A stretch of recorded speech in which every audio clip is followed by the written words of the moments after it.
Hello, everyone. We are live, and I have Michele Attaway with us.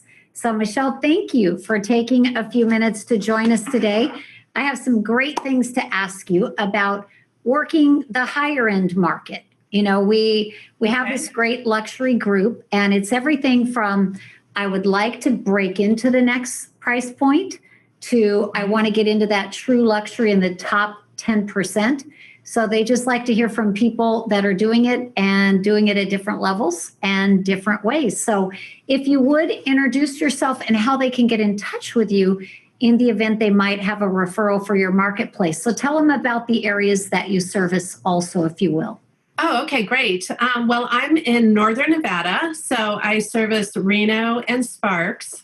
And Sparks right now is home to Tesla. So we have a Tesla plant, and Apple and Google and a bunch of different companies are moving there. So we have lots and lots of folks relocating. We're also, of course, Reno is right on the border of California. So we have a lot of people coming in from California. So it's a great market. And I do a lot of relocation business. So people can reach me at my phone number is the best way, 775-250-5432. Yes, lots of Californians heading your way, right? As I'm here in Newport Beach, California, they're heading your way. So I have a couple of questions for you, and I think these are things they'd love to hear from you.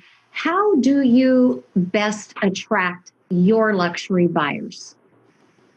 Well, I think really with my sphere of influence and friends, past associates, I had different jobs in the past before I became a realtor. I've stayed in contact with those people. And so my professional contacts, I do a lot of networking, neighborhood parties, things like that, following up with personal notes to people, just keeping in touch because you never know when someone might need to sell their home, right? So that's super important. And then I also develop contacts in the human resources departments of different companies. Okay. Probably most cities have some sort of human resource organization where professionals get together and have guest speakers. And you can probably go and buy a ticket to that luncheon and network at the table with some other HR people. And they keep in contact with them and they offer free tours for people relocating to the area, and they'll start calling you. And then once you take those folks out and give them a tour, if it seems like they're a good fit and they like the area, stay in touch with them. Because sometimes people will come in for an interview with a company just to check out a town, and they don't have any intention of working for the company. So they'll go back home, right? And they'll look for someone else to work with, and suddenly they're back in Reno or Sparks, and I'm here to sell them a house. So while you want to stay in touch with the HR director, you also want to stay in touch with the prospect. Right. So if the HR director says, you know what, it wasn't a good fit, we ended up not hiring them, that's okay. Just stay in touch with the prospect. So a lot of times people, when they're moving to an area, they're not sure what part of town they want to live in because there's so much going on in their world, right? They're relocating, starting a new job. So they think it's just safer to rent for a little bit. So it might be a year before they're ready to buy. Most of the apartment complexes in my area require 13-month leases. Oh, okay. Yeah, so that's important to know. Yeah. Well, so then if we talk about luxury buyers and sellers, is there a favorite you prefer? Do you prefer the buyer, the seller? Are there different nuances and special things you do for each group? Well, I enjoy showing homes, so I don't mind luxury buyers. I enjoy seeing the homes and the inventory. And, they're usually a little bit more of a sophisticated buyer. They've probably already have bought and sold a few homes in their life. It's important to really listen closely because I have found that they might be carrying some baggage from a previous transaction that they had, and that's kind of impacting their world when they're looking at houses. So it's important to find out their, kind of their hot buttons. So they're often a little bit more demanding. So I think they always want to feel like your only client. They know that you're a successful agent and that you work with other people, but they really prescribe to that role that they want to feel like the only one. Sure. And then I think with both buyers and sellers, they want to make sure you're a good negotiator. I would say usually the luxury home market folks, they pride themselves on being good negotiators. They are not able to talk to the buyer or seller directly. So they definitely want to make sure that you're going to go to bat for them and not leave anything on the table. So. Okay.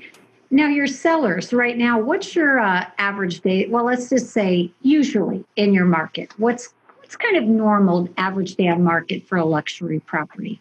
Oh, I would say probably 4 to 6 months right now. Okay. Yeah, before they're getting an offer. So is there some setting expectation that needs to happen when you take that listing and you're preparing them for how much time it's going to take and how you're going to communicate? Yes, there is. And I think I use that once a week, every Tuesday morning. So call all of your clients, make sure you talk to them. If there's a showing at the house, make sure they get feedback as soon as possible. And I don't wait for the feedback to come to me. I'll call the agent and chat with them and then pick up the phone and call my client directly. I think there's a little bit more personal interaction, a little bit more hand-holding. I think it's important when you have a luxury client, even though I said I'll pick up the phone, just to ask them how they like to be communicated with. Oh, yes. I'm glad you brought that up. Mm-hmm. Because they probably have if they're working still, they probably have a pretty important job. And they may not want to be called during work hours. They would prefer an email, but maybe to their personal email, not their work email. They prefer a text. So I think that's important to sort out. Do you have a preset budget and plan as you go into these luxury listing appointments? Well, my budget's all over the place, so I don't want to get too specific on that. But I think when I first meet with them and they say, well, what do you think of my house? Is it ready to list? I'll always bring a stager in. Okay. And I have a specific stager I work with that listens well to the seller because, boy, the easiest way to end the relationship and upset your seller is through staging. Mm. They are very attached to their stuff. Yes, and it's right? And it's very offensive if the stager doesn't handle it just right. Correct. And I think I was at some class in the past where they said, don't, as the agent, you shouldn't be the stager. And I think that's really true. So bring the stager in, and I'm there. I call the stager ahead of time, kind of brief them on my client, and then I'm there. And if things get a little tense or if it's headed in the wrong direction, I will step in. So I think that's really important. I did list a house last year that we hadn't used a stager. The house wasn't selling, so I had the owner came back into town. I had the stager come over. He literally, he was like a whirling dervish. He just went in and moved some furniture around and placed some accessories in different places. And in a week, we had an offer. Wow. Yeah. So, I kind of share stories like that. So let them. So is there anything you do in particular that I guess I would say you highlight as key marketing activities that maybe help you not feel like you have to go run Wall Street Journal ads or expensive magazines? It can kind of keep them focused over here on the things that really matter. Right. Well, I do social media. Okay. And I also do a lot of phone calls with calling the luxury listing agents in town. Okay. So agents most likely, there's about 50 of them that would be most likely to bring an offer on the home. So I give them a call. I invite them over for a tour so I can point out things about the home to them and kind of show them, maybe how to tour their clients in there. And then I'll also have small broker opens where I only invite maybe 15 or 20 brokers at a time. And I usually serve champagne and chocolate. So it's not a fun thing. Yes. Kind of a fun thing, not a huge thing. Nothing that is going to require cleaning the house afterwards, right? And then I have a designer that I work with. So all of the flyers and everything is professionally designed. I just don't print something out from the MLS. I work with a professional photographer who offers a single property website, so we can do that. And that always makes the seller feel pretty good. Mm-hmm. And then the other thing I do, which takes some time, but I put together a 3-ring binder, and the front of it says about this beautiful home. And when you open it up, it has a lot of the key features of the home. And if it's in like a master plan community and maybe it's winter, I'll have photos of the swimming pool in the summer. Oh, that's a great idea. Mm-hmm. Yeah. And then I'll have a list of all the stores that are nearby and all the conveniences, et cetera. So when an agent makes an appointment to show the house, I'll give them a call and say, hey, there's a binder, in the kitchen on the counter or whatever. Take a look through it. It'll explain the area. That's really important for us because of all the relocations.